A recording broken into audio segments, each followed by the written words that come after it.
Chapter 2 Prince Harry Matchmaking. There was one other person on earth to whom Varvara Petrovna was attached no less than to Stepan Trofimovich, her only son, Nikolai Vsevolodovich Stavrogin. It was for him that Stepan Trofimovich had been invited as a tutor. The boy was then about 8 years old, and the frivolous General Stavrogin, his father, was at the time already living separately from his mamma, so that the child grew up in her care alone. One must do Stepan Trofimovich justice. He knew how to win his people over. The whole secret lay in his being a child himself. I was not around then, and he was constantly in need of a true friend. He did not hesitate to make a friend of such a small being once he had grown up a bit. It somehow came about naturally that there was not the least distance between them. More than once he awakened his 10 or 11-year-old friend at night only to pour out his injured feelings in tears before him, or to reveal some domestic secret to him, not noticing that this was altogether inadmissible. They used to throw themselves into each other's embrace and weep. The boy knew that his mother loved him very much, but he hardly had much love for her. She spoke little to him, rarely hindered him in anything, but he always somehow morbidly felt her eyes fixed upon him, watching him. However, in the whole business of education and moral development, his mother fully trusted Stepan Trofimovich. She still fully believed in him then. One may suppose that the pedagogue somewhat unsettled his pupil's nerves. When he was taken to the lycée in his 16th year, he was puny and pale, strangely quiet and pensive. Later on, he was distinguished by his extraordinary physical strength. One may also suppose that when the friends wept, throwing themselves into their mutual embrace at night, it was not always over some little domestic anecdotes. Stepan Trofimovich managed to touch the deepest strings in his friend's heart, and to call forth in him the first, still uncertain sensation of that age-old, sacred anguish which the chosen soul, having once tasted and known it, will never exchange for any cheap satisfaction. There are lovers of this anguish who cherish it more than the most radical satisfaction, if that were even possible. But in any event, it was good that the youngling and the mentor, though none too soon, were parted in different directions. For the first 2 years, the young man came home from the lycée for vacations. While Varvara Petrovna and Stepan Trofimovich were in Petersburg, he was sometimes present at his mother's literary evenings, listening and observing. He spoke little and was quiet and shy as before. He treated Stepan Trofimovich with the former tender attentiveness, but now somehow more reservedly. He obviously refrained from talking with him about lofty subjects or memories of the past. In accordance with his mamma's wish, after completing his studies, he entered military service and was soon enrolled in one of the most distinguished regiments of the Horse Guard. He did not come to show himself to his mamma in his uniform and now rarely wrote from Petersburg. Varvara Petrovna sent him money without stint, in spite of the fact that the income from her estates fell so much after the reform that at first she did not get even half of her former income. However, through long economy, she had saved up a certain not exactly small sum. She was very interested in her son's success in Petersburg high society. The young officer, rich and with expectations, succeeded where she had not. He renewed acquaintances of which she could no longer even dream, and was received everywhere with great pleasure. But very soon rather strange rumors began to reach Varvara Petrovna. The young man somehow madly and suddenly started leading a wild life. Not that he gambled or drank too much. There was only talk of some savage unbridledness, of some people being run over by horses, or some beastly behavior towards a lady of good society, with whom he had had a liaison and whom he afterwards publicly insulted. There was something even too frankly dirty about this affair. It was added, furthermore, that he was some sort of swashbuckler, that he picked on people and insulted them for the pleasure of it. Varvara Petrovna was worried and anguished. Stepan Trofimovich assured her that these were merely the first stormy impulses of an overabundant constitution, that the sea would grow calm, and that it all resembled Shakespeare's description of the youth of Prince Harry, carousing with Falstaff, pawns, and Mistress Quickly. This time Varvara Petrovna did not shout nonsense, as it had lately become her habit to shout quite often at Stepan Trofimovich, but on the contrary paid great heed to him, asked him to explain in more detail, herself took Shakespeare and read the Immortal Chronicle with extreme attention. But the Chronicle did not calm her down, nor did she find all that much resemblance. She waited feverishly for answers to certain of her letters.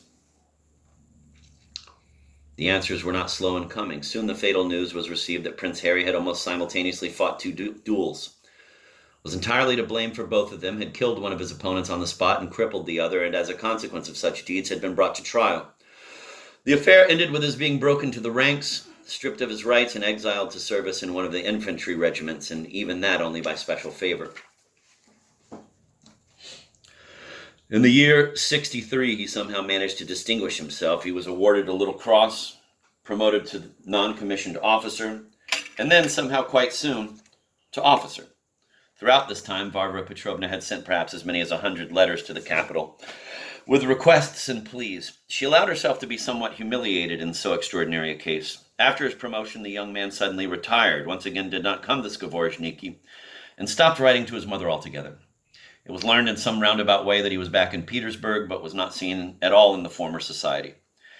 He seemed to have hidden somewhere. It was discovered that he was living in some strange company, had become associated with some cast-offs of the Petersburg populace, with some down-at-the-heel officials, retired military men who nobly begged for alms, drunkards, that he visited their dirty families, spent days and nights in dark slums and God knows what corners, that he had gone to seed, gone ragged, and that he apparently liked it. He did not ask money of his mother. He had his little estate, a former village of General Stavrogin's, which did bring at least some income, and which, according to his rumors, he had rented out to a German from Saxony. At last his mother begged a visit out of him, and Prince Harry appeared in our town. It was then that I first had a close look at him, for before then I had never seen him. He was a very handsome young man, about 25 years old, and I confess I found him striking. I expected to see some dirty ragamuffin wasted away from depravity and stinking of vodka. On the contrary, this was the most elegant gentleman of any I had ever happened to meet, extremely well dressed, of a behavior such as to be found only in a gentleman accustomed to the most refined decorum. I was not alone in my surprise. The whole town was surprised, having already been informed, of course, of the whole of Mr. Stavrogin's biography, and even in such detail that it was impossible to imagine where it could have come from, and what is most surprising, half of which turned out to be true. All our ladies lost their minds over the new visitor. They were sharply divided into two parties. One party adored him. The other hated him to the point of blood vengeance. But both lost their minds. Some were especially fascinated by the possibility of some fatal mystery in his soul. Others positively liked his being a killer. It also turned out that he was quite well educated and even rather knowledgeable. Of course, it did not take much knowledge to surprise us, but he could reason about vital and rather interesting issues as well. And what was most precious, with remarkable reasonableness.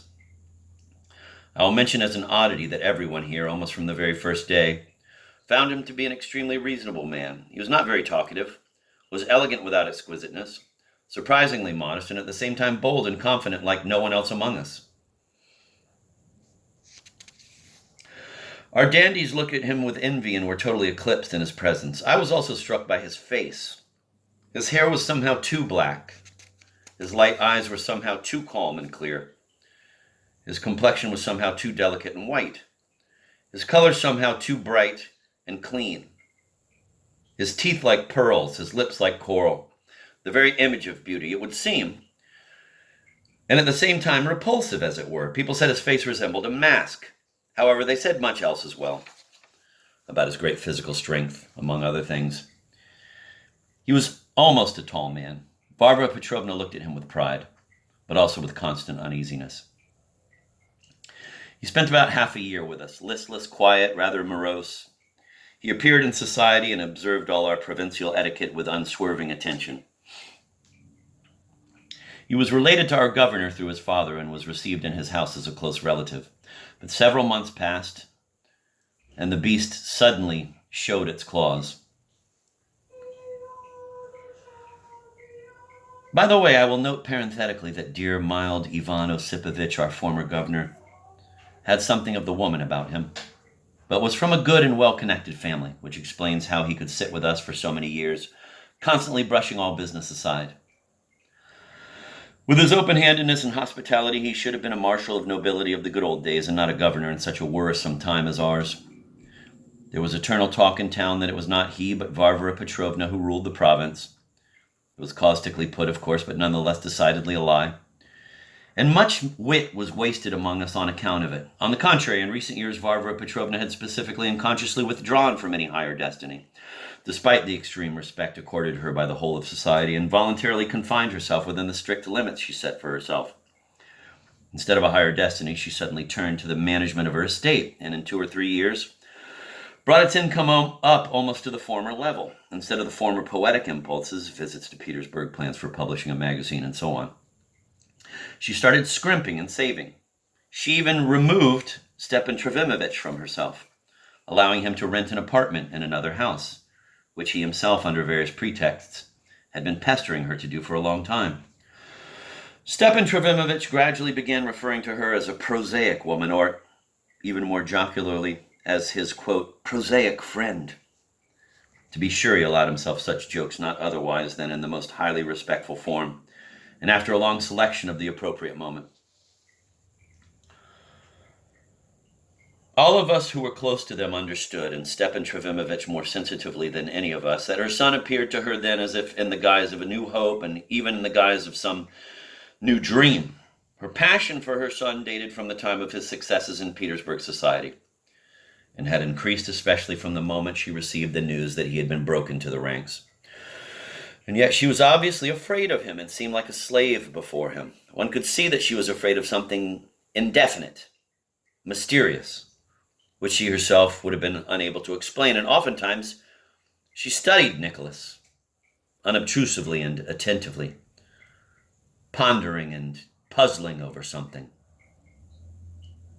And then the beast suddenly put out its claws.